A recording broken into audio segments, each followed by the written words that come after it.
নগাঁও বিদ্যুৎ সহকাৰী মহাপ্ৰবন্ধক কাৰ্যালয়ৰ কৰ্মচাৰীসকলৰ প্ৰশংসনীয় পদক্ষেপ।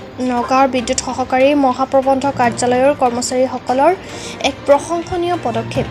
উল্লেখ্য যে দুদিন পূৰ্বে সাগৰীয় প্ৰৱাহ ৰিমলৰ প্ৰভাৱত ৰাজ্যৰ ভিন্ন ঠাইৰ লগতে নগাঁৱতো বিস্তৰ ক্ষতিসাধন হৈছিল আৰু বিভিন্ন ঠাইত ডাঙৰ ডাঙৰ গছ উভালি পৰাৰ ফলত প্ৰায় ৩৫০টা বিদ্যুৎ পৰিৱেশী খুঁটা ভাঙি পৰাৰ ফলত নগাঁৱৰ সমগ্ৰ অঞ্চলজুৰি বিদ্যুৎ সংযোগ ব্যাহত হৈ পৰিছিল। ৰিমলৰ প্ৰভাৱ কিছু হ্ৰাস হোৱাৰ লগে লগে নগাঁও সহকাৰী মহাপ্ৰবন্ধকৰ কাৰ্যালয়ৰ CEO প্ৰাঞ্জল কাকতি, সহকাৰী মহাপ্ৰবন্ধক নিতুল কুমাৰ খালৈৰ নিৰ্দেশত ঠিকাদাৰ দিব্যজ্যোতি হাজৰিকা, প্ৰদীপ বৰা, আৰছাদ মোদী, মুদিত কুমাৰ বৰা আৰু পল্লৱজ্যোতি বৰাৰ তত্বাৱধানত নগাঁও অঞ্চলত ব্যাহত হোৱা ৩৫০টা বিদ্যুৎ পৰিৱেশী খুঁটাৰ সংযোগ স্থাপন কৰি পুনৰ নগাঁওবাসীক বিদ্যুৎ সেৱা আগবঢ়াবলৈ সক্ষম হয়।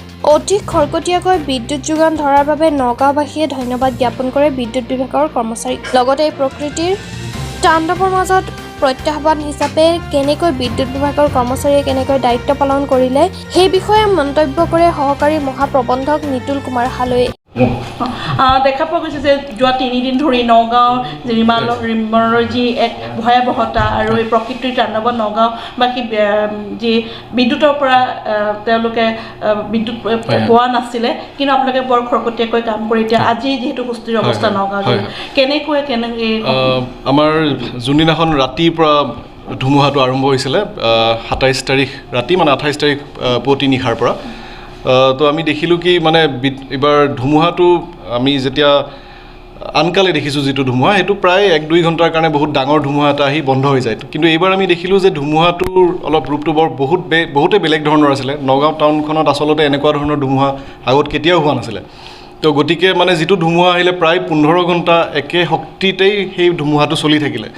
তো গতিকে তাৰ পৰিপ্ৰেক্ষিতত হ'ল এনেধৰণৰ যে আমাৰ যিবিলাক বিদ্যুতৰ লাইন আছে প্ৰায় সকলো লাইনতে বহুত ডাঙৰ ডাঙৰ গছ উঘালি পৰিলে। বিভিন্ন জেগাত আমাৰ বহুত পোল ভাঙি পৰিলে, বহুত কণ্ডাক্টৰ আমি যিটো বিদ্যুৎ পৰিবাহী তাঁৰবিলাক সেইবিলাক বহুত জেগাতে ছিঙি পৰিলে।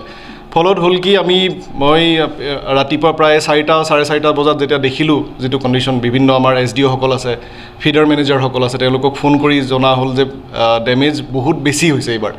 তো তেতিয়া আমি লগালগ আমাৰ অফিচৰ ফিল্ডৰ যিসকল টিমছ থাকে তেওঁলোকক ফোন কৰি প্ৰথমেই আমাৰ কাম হ'ল সক্ৰিয় কৰাটো, যে ৰেডি হোৱাটো, মানে আমি যাতে প্লেনিং মতে সকলো টিমছবিলাক জেগাই জেগাই প্লেচ কৰিব পাৰোঁ। আৰু আমাৰ বিভিন্ন আমাৰ সদায় লগত থকা আমাৰ কণ্ট্ৰেক্টৰসকল আছে আমাৰ ডিপাৰ্টমেণ্টৰ, প্ৰায় আমাৰ 10জন কণ্ট্ৰেক্টৰক ইমিডিয়েট লগালগে ফোন কৰা হৈছিলে। তো তেওঁলোকক ফোন কৰি প্ৰায় 30টা আমি টিম যোগাৰ কৰিলোঁ।